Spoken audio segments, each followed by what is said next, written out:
dengan NIM 250701010072 dari kelas AK 102.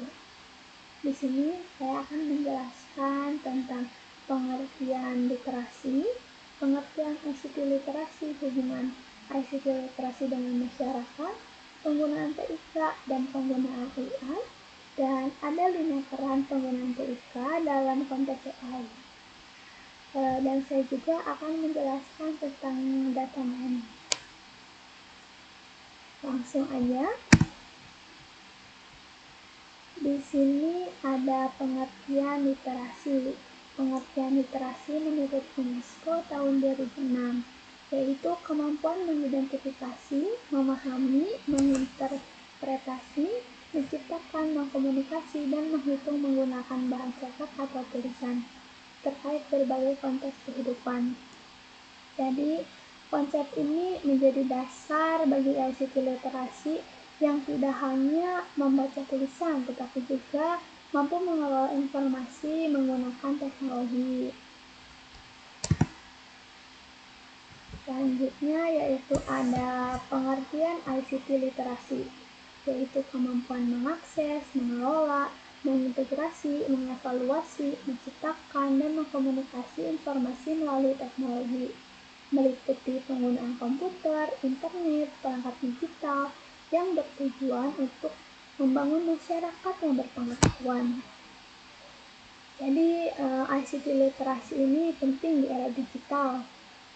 Bukan hanya bisa menggunakan gadget, tapi dia juga bisa mencari informasi, mengevaluasi, dan menggunakan secara legal dan efektif.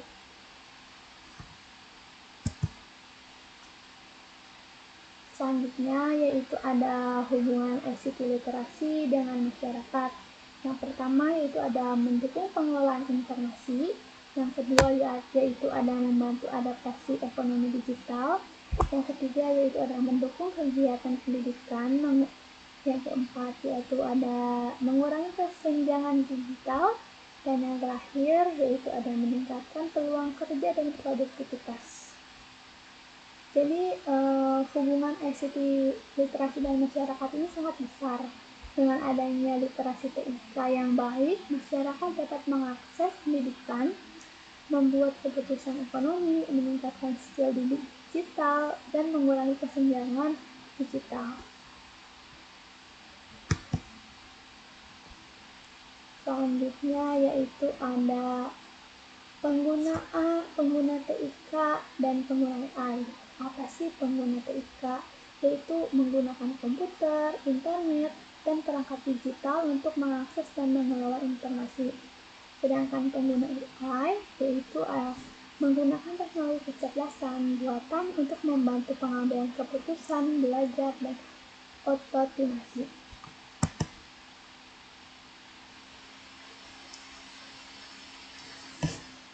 Kita masuk ke dalam 5 peran pengguna TIK dalam konteks AI. Ada 5, yaitu yang pertama yaitu ada pengguna akhir atau end user. Yang kedua yaitu ada penyedia data atau data provider. Yang ketiga yaitu ada pemberi label data atau data anotator. Yang keempat yaitu ada developer atau designer atau juga data scientist. Dan yang terakhir yaitu ada policy maker atau decision maker. Selanjutnya kita masuk ke dalam peran pertama yaitu ada pengguna akhir atau end user, yaitu menggunakan aplikasi atau sistem TIK secara langsung, memberikan umpan balik untuk pengembangan. Contohnya ada pengguna Gojek dan pembayaran digital. Peran ini penting karena tanpa pengguna AI, sistem AI tidak dapat diuji di dunia nyata sehingga tidak bisa berkembang. Pengguna akhir ini adalah orang-orang yang menggunakan aplikasi atau sistem secara langsung dalam kehidupan sehari-hari. Contohnya ini kan ada menggunakan Gojek untuk transportasi, pembayaran digital, atau memesan makanan. Ini berarti kita termasuk dalam end user atau pengguna akhir. Pengguna akhir juga dapat memberikan masukan, umpan balik yang sangat berharga untuk memperbaiki layanan.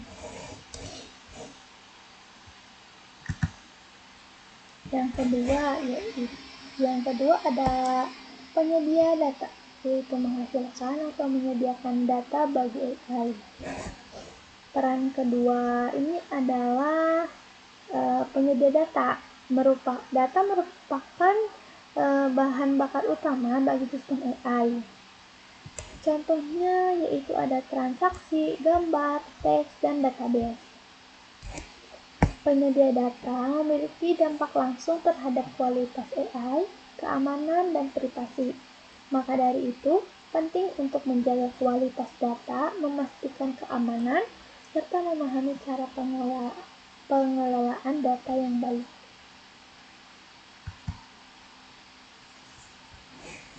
Kita masuk ke peran ketiga, yaitu data anotator atau evaluator, yaitu ada pemberian label, kategori, atau koreksi data.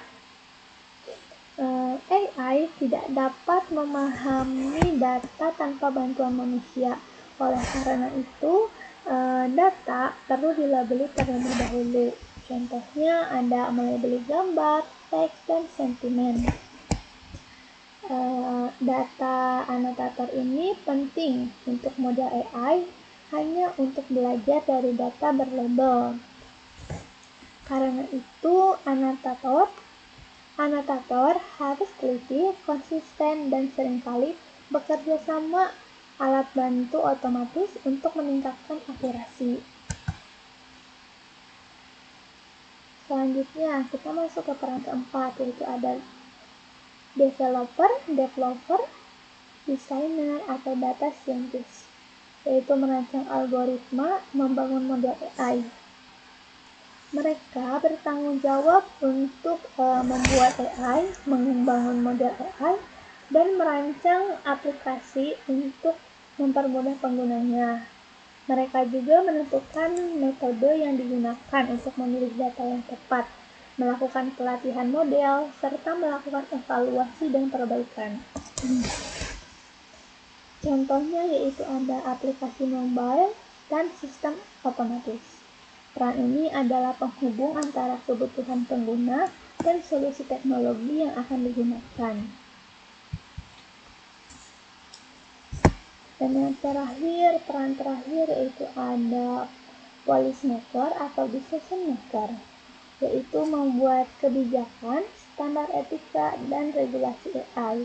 Contohnya yaitu ada sistem informasi pemerintah, SOP keamanan data. Apa sih peran penting dari policy maker ini? Agar AI digunakan dengan aman, bertanggung jawab, dan tidak merugikan masyarakat.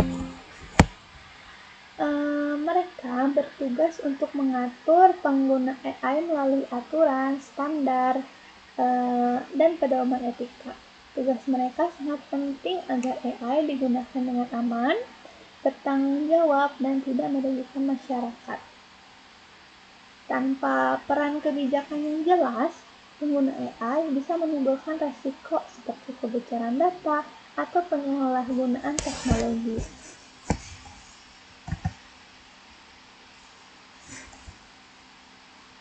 Apa sih peran saya dalam teknologi AI? Dalam konteks AI, peran saya adalah sebagai ICT user atau pengguna TIK. Saya memanfaatkan teknologi digital dan AI untuk mendukung kegiatan belajar, mengerjakan tugas kuliah, serta membantu aktivitas sehari-hari. Contohnya seperti menggunakan alat AI untuk mencari informasi, membuat rangkuman, atau membantu memahami materi kuliah. Saya belum terlibat dalam pengembangan atau pengelolaan sistem AI secara langsung, sehingga saya lebih berperan sebagai pengguna yang memanfaatkan teknologi dengan bijak dan bertanggung jawab. Selanjutnya, kita masuk ke dalam data mining dan 6 tahap utama. Apa sih data mining itu? Data mining adalah proses untuk menemukan pola atau informasi yang penting dari data dalam jumlah besar. Proses ini digunakan oleh berbagai industri seperti retail, perbankan, kesehatan, dan lainnya. Ada 6 tahap utama dalam data mining. Yang pertama yaitu ada business understanding, yang kedua yaitu ada data understanding, yang ketiga yaitu ada data preparation, yang keempat yaitu modeling, yang kelima yaitu ada evaluation, dan yang keenam yaitu ada deployment.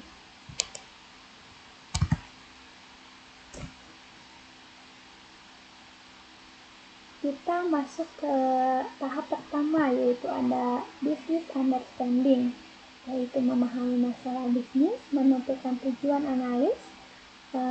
Contohnya seperti toko ingin mengetahui pola pembelian pelanggan. Business understanding ini adalah tahap pertama di mana kita memahami tujuan bisnis atau masalah yang ingin diselesaikan. Misalkan sebuah toko ingin memahami pola pembelian pelanggan agar bisa mengatur tata letak barang yang lebih efektif. Tapi tahap ini penting karena tanpa memahami tujuan, proses data mining tidak akan menghasilkan solusi yang relevan. Selanjutnya yaitu tahap kedua. Tahap kedua ada data understanding, yaitu mengumpulkan data awal, mengetahui struktur dan kualitas data. Contohnya seperti data transaksi, waktu, metode pembayaran. Data understanding ini, pada tahap ini kita mulai mengumpulkan dan mengenali data yang tersedia. Data yang bisa berupa ID pelanggan, waktu transaksi, produk yang dibeli, hingga metode pembayaran. Kita juga cari tahu apakah data lengkap, apakah ada kesalahan, dan bagaimana struktur datanya. Tujuannya agar kita memahami kondisi awal data sebelum melakukan analisis lebih lanjut. Selanjutnya ada tahap ketiga yaitu data preparation, pembersihan data, penggabungan data, serta transformasi data. Contohnya yaitu hapus data tidak lengkap, ubah tanggal menjadi kategori. Apa sih maksudnya? Setelah memahami data understanding tadi, tahap berikutnya adalah mempersiapkan data agar siap dianalisis. Ini mencakup pembersihan data yang tidak lengkap, menggabungkan beberapa label atau sumber data sehingga mengubah format atau kategori tertentu. Tahap ini sering memakan waktu yang lama karena kualitas hasil data mining sangat dipengaruhi oleh kualitas data yang digunakan. Seperti itu. Selanjutnya kita masuk ke tahap keempat, yaitu ada modeling. Modeling yaitu memilih metode data mining, contohnya algoritma. Contoh hasilnya, jika membeli roti, 60% akan membeli selai. Apa sih yang dimaksud tahap modeling ini? Tahap ini kita bisa memilih metode atau algoritma yang akan digunakan. Contohnya menggunakan algoritma a priori untuk mencari pola pembeli barang. Pada contohnya itu kita jadi pelanggan. Jika pelanggan membeli roti, maka ada kemungkinan 60% dia juga akan membeli selai. Hasil ini itu menjadi dasar untuk strategi bisnis. Selanjutnya, tahap kelima yaitu ada evaluation. Mengevaluasi apakah model sudah memenuhi tujuan bisnis.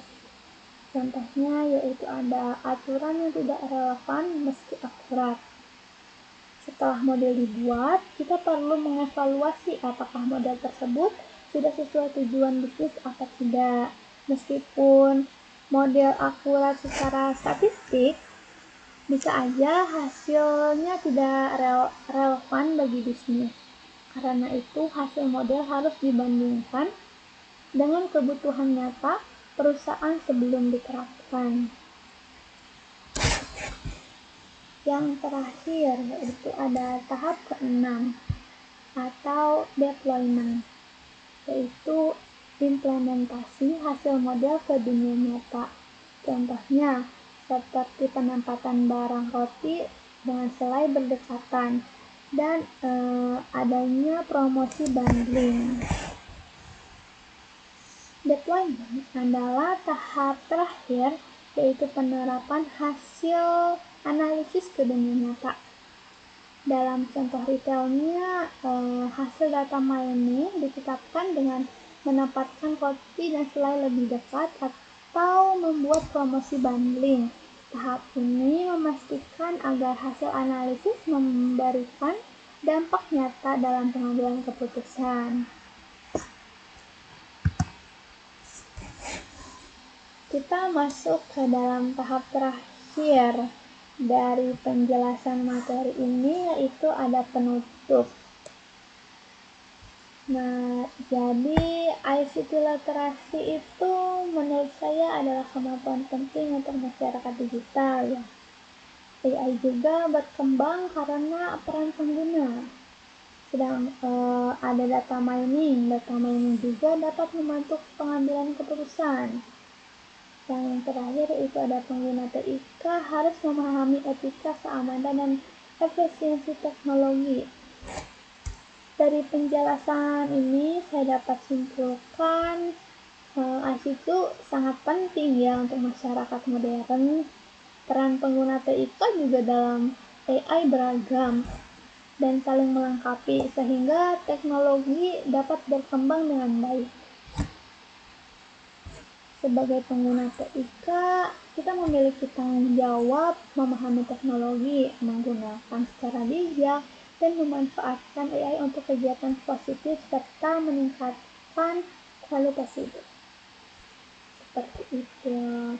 Mungkin cukup sekian presentasi dari saya. Kurang lebihnya mohon maaf apabila ada kata-kata yang kurang jelas atau kata-kata yang salah atau typo. Mohon maaf yang sebesar-besarnya. Terima kasih, saya tutup. Wabillahi taufiq wal hidayah. Wassalamualaikum warahmatullahi wabarakatuh. See you.